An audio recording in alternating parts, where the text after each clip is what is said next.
What's up, guys, and welcome back to my channel. In our first news, footage has surfaced showing Justin Gaethje on a golf course, clearly looking drunk, irritated, and in no mood for small talk. In the clip, Gaethje is seen speaking with a fan who brings up the UFC and casually mentions that his favorite fighter is Conor. The moment those words leave the fan's mouth, Gaethje snaps, calling Conor a name and questioning why the guy wouldn't pick an American fighter instead. His tone shifts instantly, and you can tell he's both fired up and fed up. As the fan continues talking, Gaethje responds with a mix of frustration and honesty. He insists that Conor never wanted to fight him and claims that he would have knocked him out if that matchup ever happened. He repeats that Conor had the chance but chose not to take the fight, even in his drunken state. Gaethje acknowledges Conor's accomplishments, saying they're astronomical and that he did incredible things for the sport. He gives credit where it's due, admitting that Conor achieved things very few fighters ever could. Gaethje also mentions that Conor did a lot for the entire roster by raising the bar and pushing the sport into the mainstream. But he makes it clear that,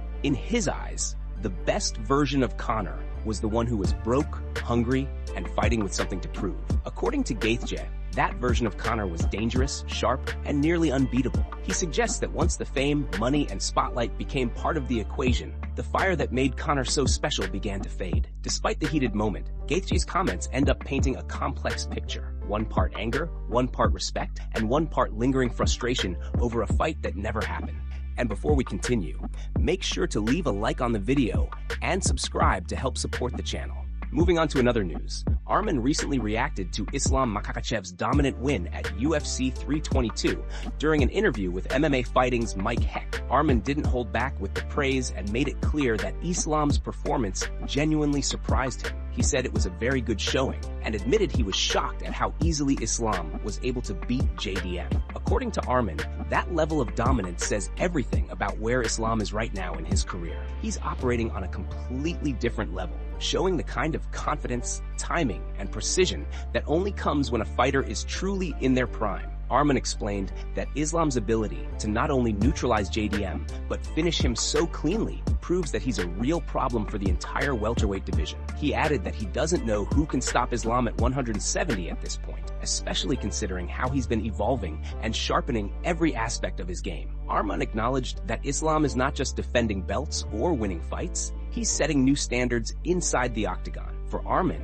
watching that performance wasn't just impressive, it was a reminder of how high the bar is for anyone who wants to challenge Islam next. Moving on to another news, Dillashaw believes Carlos Prates is simply not ready for Islam Makhachev. Prates picked up a massive win at UFC 322, knocking out Leon Edwards in the second round and immediately calling for a title shot. The moment created a huge buzz, but Dillashaw thinks the Brazilian still needs time to round out his game before stepping in with someone as dominant as Makhachev. On the latest episode of the Jackson podcast, Dillashaw explained that, right now, Islam would wreck Prates, and he advised the rising contender not to rush into a championship fight. He pointed out that while Prates is explosive, entertaining, and clearly a star in the making, his biggest weakness remains his grappling. According to Dillashaw, a little more grappling awareness would help him tremendously because there are obvious holes that top-level welterweights, especially a champion like Makhachev, would expose without hesitation. Dillashaw added that at 170, the margin for error is even smaller.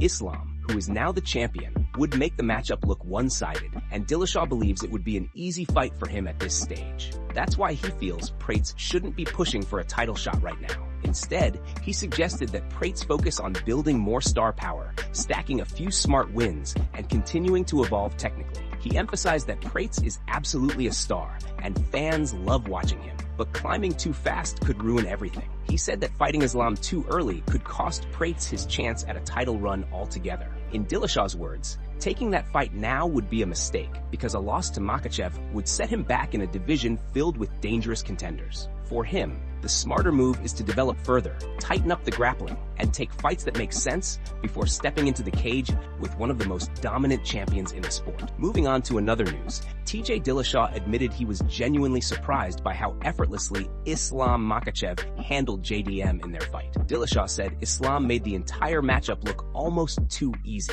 something he didn't expect even though he picked Islam to win. For him, anytime there's a grappler versus a striker, the grappler usually has the advantage, especially when the grappler is as dominant as Makhachev. But even with that in mind, he believed JDM would create more problems, show more resistance, and offer more danger on the feet. Dillashaw explained that he expected JDM to be able to scramble back to his feet, force Islam to work harder for takedowns, and create moments where his striking could shift the momentum. Instead, what he saw was complete control from Makhachev from the opening moments. Islam neutralized every attempt JDM made, shut down every opportunity for striking exchanges, and kept the fight exactly where he wanted it. According to Dillashaw, the ease with which Islam imposed his game plan was the most shocking part. He said that even though Islam is known for overwhelming pressure and elite-level grappling, seeing him dominate a dangerous striker like JDM with almost no pushback highlighted just how far ahead he is compared to most of the division. Dillashaw expected a more competitive fight, but Islam's timing, control,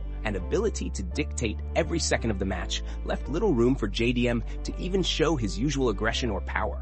In the end, Dillashaw praised both fighters, but emphasized that Islam's performance was another reminder of why he remains one of the most dominant forces in the sport right now. Moving on to another news. Kamaru Usman has made it clear why he believes Islam Makhachev should not take a fight with Ilia at 170. Usman has been very vocal about wanting to face the winner of Makhachev versus JDM. And now that Islam holds the welterweight title, both men have been pushing for that matchup. However, recent discussion has shifted toward the possibility of Makhachev defending his newly won belt against Ilia instead, and that's where Usman feels the idea falls apart. In a conversation with ESPN MMA, Usman explained that the matchup simply doesn't make sense from Islam's perspective. He said that Makhachev has absolutely nothing to gain from fighting Ilia, but has everything to lose if things go wrong. According to Usman, Ilia is still just growing into the lightweight division, and even though a move to welterweight would create a massive fight for the company, it wouldn't be a fight that benefits Islam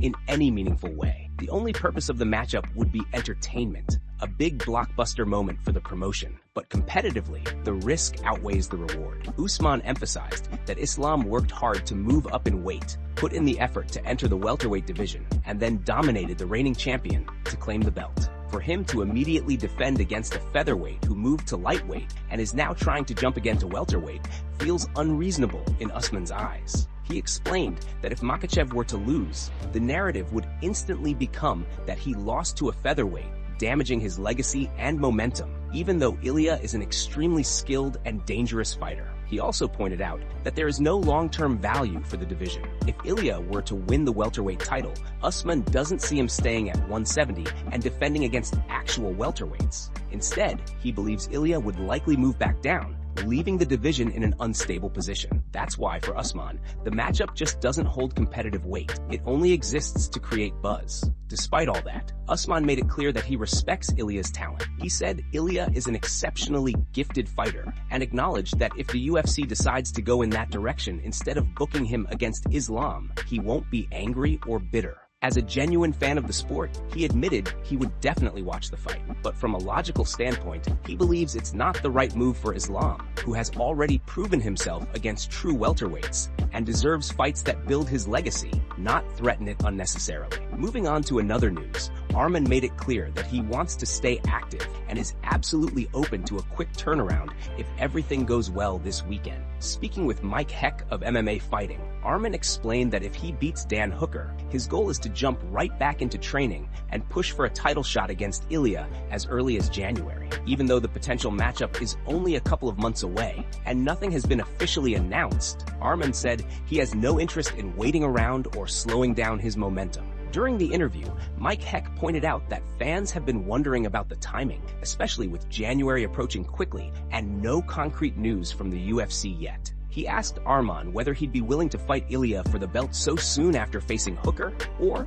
if he'd prefer to sit back and let the division settle before making his next move. Arman didn't hesitate for even a second. He said that if he performs well on Saturday and the UFC calls him with an offer to fight Ilia in January, he would take that fight immediately without any hesitation. Arman made it clear that his priority is becoming champion, and if the opportunity is there, he's ready to seize it. He said he feels healthy, motivated, and confident in his preparation, and a quick turnaround wouldn't be a problem for him. To him, waiting doesn't make sense when the path to the belt could be right in front of him. He added that momentum matters in this sport, and if he delivers a strong performance this weekend, there's no reason to slow down. In the end, Arman emphasized that if the UFC wants him in January, he's all in. He wants Ilia, he wants the belt, and he wants it as soon as possible. Moving on to another news, Islam Makhachev's manager, Ali Abdelaziz, has openly advised Ilia not to take a fight with Makhachev right now. During a conversation with Bisping and Paul Felder on the Believe You Me podcast, Abdelaziz said that instead of trying to follow Conor's career blueprint, Ilia should slow down, defend his title a few times, and build a legacy that stands on its own. He explained that if Ilia truly wants a super fight at 170, it should come later, when the timing is right and the stakes are even bigger for both sides. Abdelaziz pointed out that on fight night, Makhachev would likely be close to 20 pounds heavier than Ilia, making the matchup extremely risky for the lightweight champion. He said there's a lot of talk coming from Ilia, but the reality is that he hasn't even defended his belt once. Meanwhile, Makhachev has defended multiple times, moved up, and proved himself in another division. According to Abdelaziz, Islam would fight Ilia without hesitation, but the real question is what Islam gains from beating him right now. In his words, it's almost like defeating someone smaller and walking away with nothing to show for it, even though he acknowledged that Ilia is one of the best fighters in the sport at the moment. He emphasized that stepping into the cage 20 pounds lighter than Islam is not a situation Ilia should rush into, no matter how talented he is. Instead, Abdelaziz encouraged him to create his own legacy, build his value, stay active, defend his belt, make his money, finish out his contract strong, and then negotiate a new deal before entertaining a massive super fight with Makhachev. He said both fighters should continue doing their own thing, letting their careers grow naturally, and when the time is right, that fight will be much bigger and far more meaningful. Abdelaziz also noted that it seems like Ilia is taking a page out of Conor's playbook by hopping on social media whenever a big fight is happening, trying to grab attention in the moment. He advised him to earn his own spotlight, stay focused, and build a career that doesn't depend on mimicking someone else's path. In the end, Abdelaziz made it clear that legacies should be created by fighters themselves, not borrowed from others. Moving on to another news, Arman has sent a clear warning to Dan Hooker and Ilia ahead of his fight this week at UFC Qatar. As the event gets closer,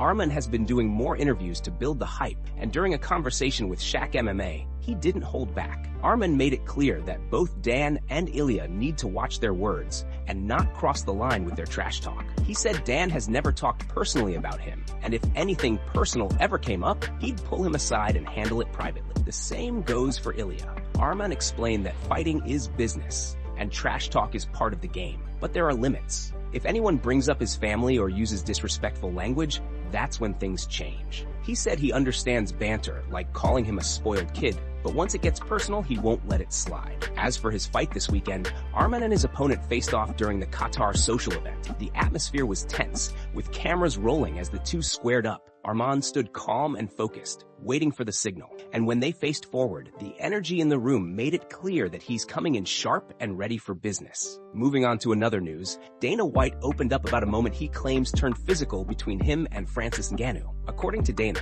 the situation goes all the way back to the build-up for Francis's fight against Stipe Miocic in Boston. Dana says Francis was extremely confident going into that matchup, convinced he was going to run through Stipe. After the press conference, they were walking down a hallway when Francis came over to him, grabbed him by the arm, and said, "Let me tell you what's going to happen." Dana explains that Francis's English was perfectly fine at the time, and there was no language barrier at all. Francis then told him, "When this fight's over, you're going to book me a private plane to Paris." Dana says he laughed it off, assuming Francis was joking, but Francis doubled down and told him he wasn't joking at all. Dana says they went their separate ways after that, and then Stipe went out there and beat the hell out of Francis, completely shutting down that entire private plane conversation. But the story didn't end there. Dana says that sometime after the fight, Francis showed up at the UFC office. He was waiting in the hallway, clearly irritated, and Dana invited him inside to talk. Francis was furious that he didn't receive a $50,000 post-fight bonus.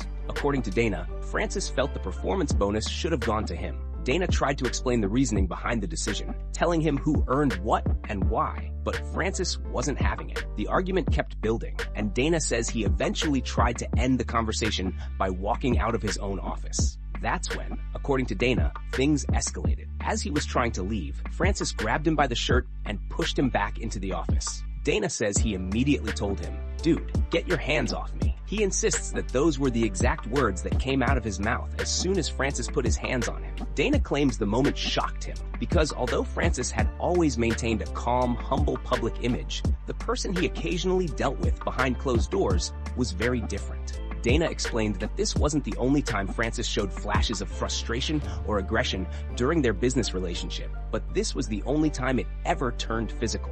Dana didn't go further into detail about what happened next, but he made it clear that the situation crossed a line for him. Even though Francis later moved on from the UFC, Dana says this moment stuck with him because it showed a side of Francis that fans never saw and would probably never believe. Moving on to another news, we finally have a clear look at Islam Makhachev's real walk-around weight on fight night. In a vlog posted by Will Harris of Anatomy of a Fighter, documenting Makhachev's preparation ahead of UFC 322, one particular clip revealed the exact number fans have been debating for months. On fight night against JDM, Makhachev stepped on the scale at 189.4 pounds, or 85.9 kilograms, showing just how much size he carries into the octagon. That means he cut roughly 19.4 pounds to make the 170-pound limit, a number that surprised even longtime followers who assumed his rehydration jump was big, but maybe not this big. Throughout the vlog, the team highlighted how smooth this camp was. Everything from his conditioning to his weight management was described as perfectly on point. He's consistently had strong camps, except for one that didn't go as planned. But aside from that, every preparation has been dialed in. This time, according to everyone around him, it was the best camp he's ever had. The focus, the pacing, and the timing all seemed to click better than before, helping him walk into fight week confident and fully prepared. With the weight cut handled cleanly and recovery done correctly, Makhachev entered UFC 322 as strong, sharp, and ready as fans have ever seen him.